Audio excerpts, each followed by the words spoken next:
I'm the last remaining human in Poland. It was the pandemic. DJI doesn't exist anymore. There hasn't been a tracking update since January 2022. At least I fly manual. I'm pissed. Because out there, it's just me and my drone. Imagine if that was true. Would you be happy with the current tracking update? I'm not sure I would. I've tried it quite a lot, and in this video you're going to see me fly through a lot of those trees. Luck coming, by the way. Luck coming. So what we're doing today is we're going to get the Mavic 3 and we're going to try some tracking through the forests here and around. As you can see, it's not the perfect type of weather for this, and I am filming this on my iPhone just because it is that bad. There's Luke testing out the Mavic 3 in the snow. So I'm going to get it up there and really give it a hard time, and let's see how well this tracks with the latest firmware update in and around here. I am dressed in black, so this is giving DJI quite a hard time. Let's check this out. Let's get this started. So this is me taking a little bit of a jog in the snow outside in Poland. I am going to go in between the iPhone view and the actual raw material, as you can see here with my LUT on top of it, that I'm working on. And you'll see a few things, like it loses track of you, but a lot of the time it does get you back, which is good. But there's a point, for example, right here. I know this is a very difficult situation for the tracking. It's winter. There aren't many leaves on the branches. It is snowing, and I'm in a very dense forest dressed in black. So it's only natural that right here, which is an odd place though, for it to lose me, it does lose me.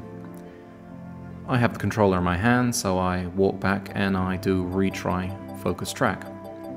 It doesn't do it, it gives me a vision sensor error, and it won't let me track myself again. It's possible this was due to my phone being absolutely soaked.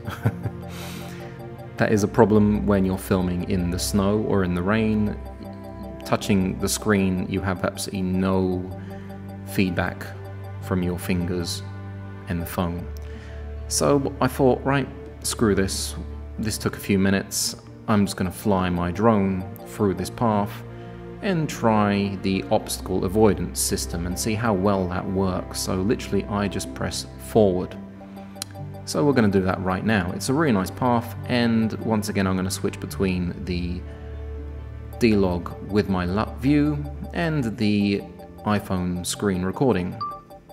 So let's press forward and see how beautiful this actually looks.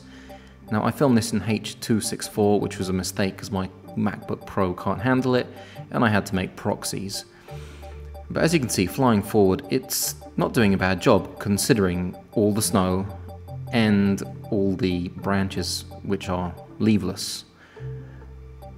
It looks really nice, and it could be usable to an extent, but once again, the drone has no idea where I want it to go, as you can see right here. Now, that's a problem. I wanted it to follow the path just by pressing forward, but it wouldn't. I would have to input another movement for it to be completely smooth. So, for example, turn left a little bit. So anyway, let's get back to tracking, because that's what this video is about. I managed to, dry my phone up a little bit on my trousers, which are falling down throughout this whole film, by the way. And we're going to start walking forward again. The drone following from behind looks really nice, and it could be quite usable. Remember, these branches, I mean, look at that. It saw the branch at the last second. It was like, whoa. And here it's going straight for the tree. It could have gone around, which it does, but that's a really weird, unnatural kind of cyborg movement. And I'm going to hold my trousers up as I run forward. Have I lost weight? I don't know. I don't think so. Now you can see it's doing a good job. Here it hits a branch as it goes past. I can hear the props just, crash. And it's doing a funky movement until I get to this point where it hits the branches right here, and then it moves back, and it feels like hitting a few more branches. Luckily, my drone didn't fall to the ground because I'm really worried about the gimbal breaking considering it's so heavy. But I tried with the sticks to move it forward and move it down, which it said the minimum flight altitude was reached, so I couldn't go any lower.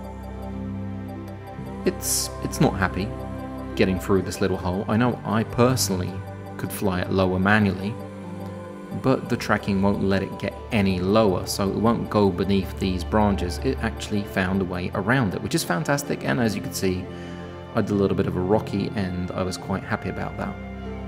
This, as you can see, is pretty cold, and I'm running around in sock Nikes, which is just a silly idea, but I'm still running, I'm doing it for you guys, and you can see it looks quite smooth here. It's usable. It's not me jogging in the desert, it's me jogging around trees. Now, I thought I'd press left for a second, but then I thought that's a silly idea. The lake is half frozen, and if it does crash into those really tiny branches, I'm not going to get it. So I thought, right, let's just press back again and be safe. When it follows you from behind, it kind of knows what you're going to do next. When it follows you from the left or from the front, it has no idea. As it's following you, it's obviously easy for it to know which way to go, left or right, but in front of you, it's the one making the calls. Here, I ran into a problem. It got pretty close to these branches, and it didn't know how to get out of them, where the right-hand side and in front of it, as you can see, are completely clear, but it did not want to budge at all. I thought maybe if I go around to the other side where there's absolutely nothing, it would move forward, but it didn't.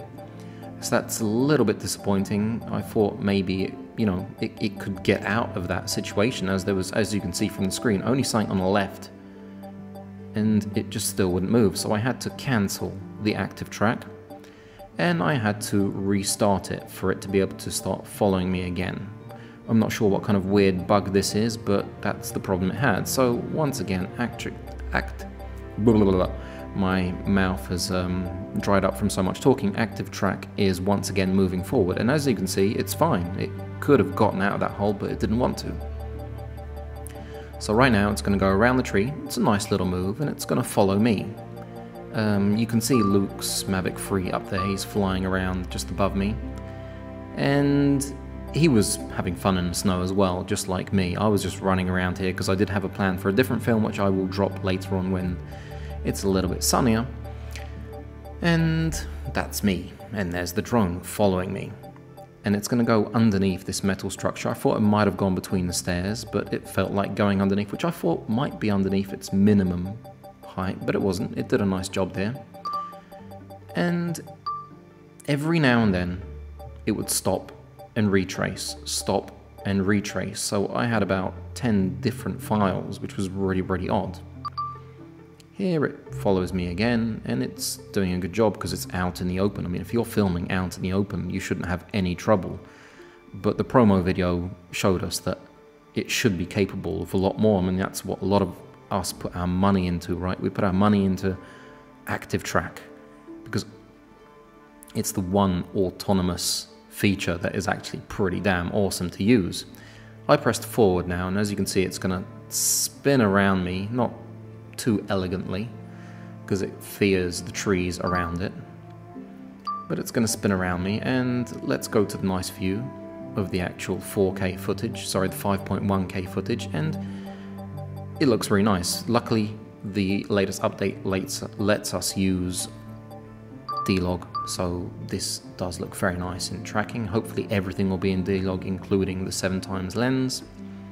So this looks fine, but I didn't do anything more advanced with the forward tracking because I was just worried in these trees and the snow. And as you can see in a minute, a nice lump of snow just lands on the lens, and it kind of blurs it a little bit. There you go. So let's get it back to behind, and let's do a little bit more of testing of what this looks like.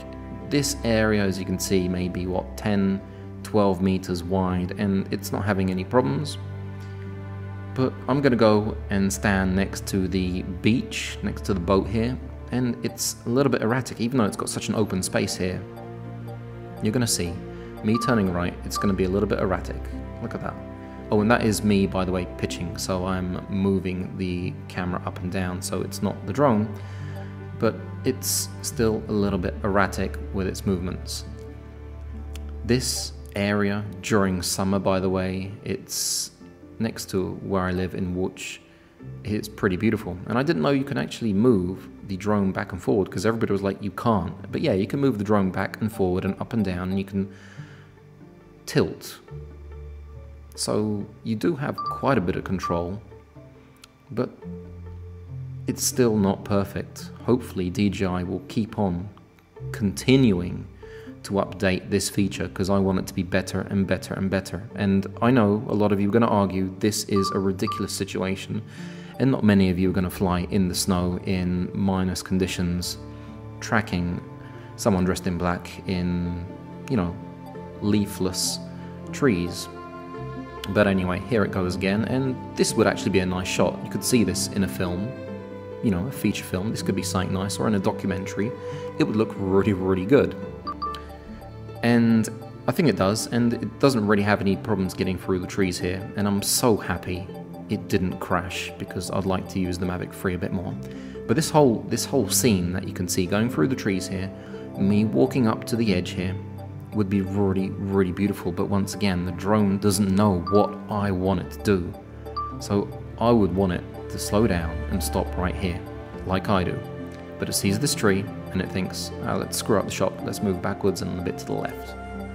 And that's my problem with Active Track. It would be a great tool for cinematography, to use it in feature films, but manual moves are just so much better, because you can control them and you know what you're doing. The drone doesn't. The drone's doing its own thing.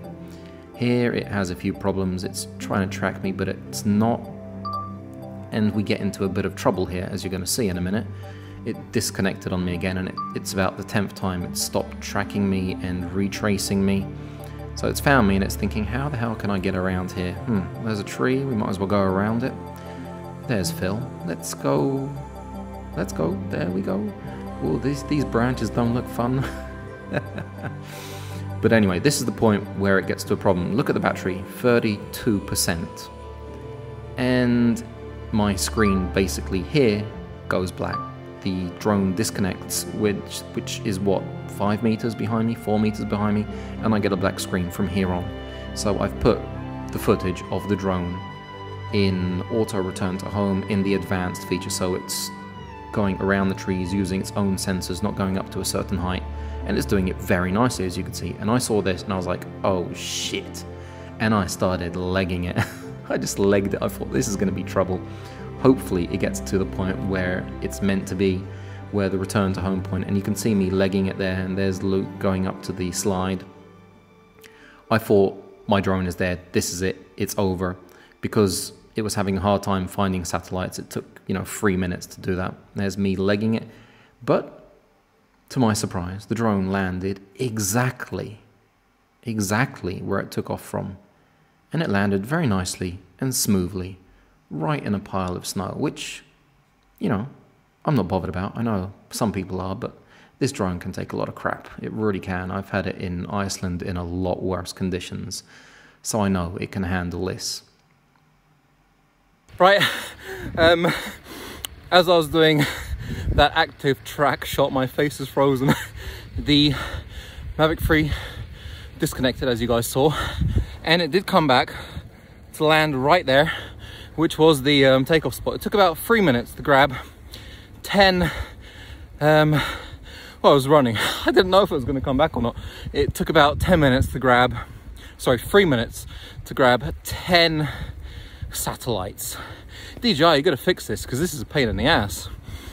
I want to be up and flying in, 10 seconds, but 10 minutes, 3 minutes to gain 10 is crazy. But anyway, as you saw, it was flying between twigs, trees. It hit maybe about 2 or 3 of them.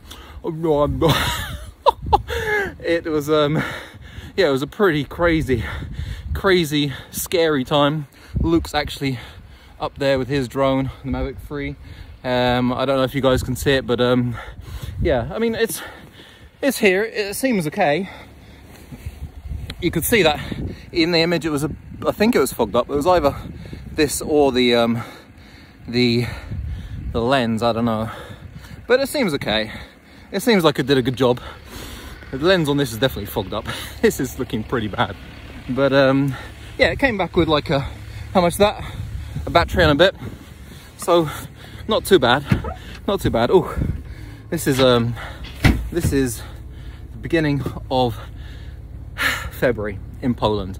I thought it was actually going to be water here, but I was totally wrong. How do you like the filter? So yeah, so it came back with a battery and a bit. So what's that, 20-something%? Not too bad, not too bad. So you had me running around here, and that is a nice mist effect. And you had me running through there. There's Luke's drone, by the way. I don't know if you guys can see it. It might be a little bit hard to see, but yeah, I actually did the DJI Mini 2 landing on water here, and whew, active track. It is definitely not what it looked like in the DJI promo video of the Mavic 3 chasing chasing the mountain biker. I mean, we can all agree on that it did not look like the promo video.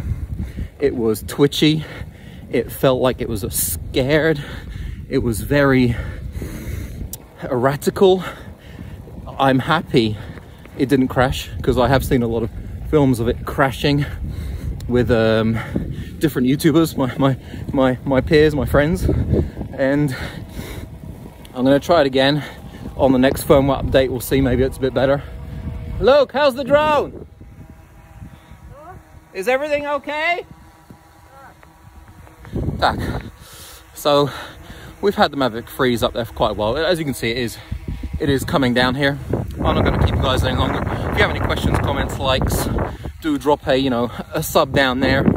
I'm sorry about the quality of the video, but as you can see, it's it's a little bit screwed up here. I thought I was going to do something else, so we decided to walk through the forest in the snow and really test out the Mavic 3 and its tracking, which it doesn't enjoy tracking from the front. It obviously doesn't really know what you're going to do. It doesn't know if you're going to turn left or right, whereas the rear tracking, it's a lot more, it feels a lot more comfortable, because it knows when you're turning left and it knows when you're turning right. So it's a completely different kind of track. Oh god, it's really coming down now.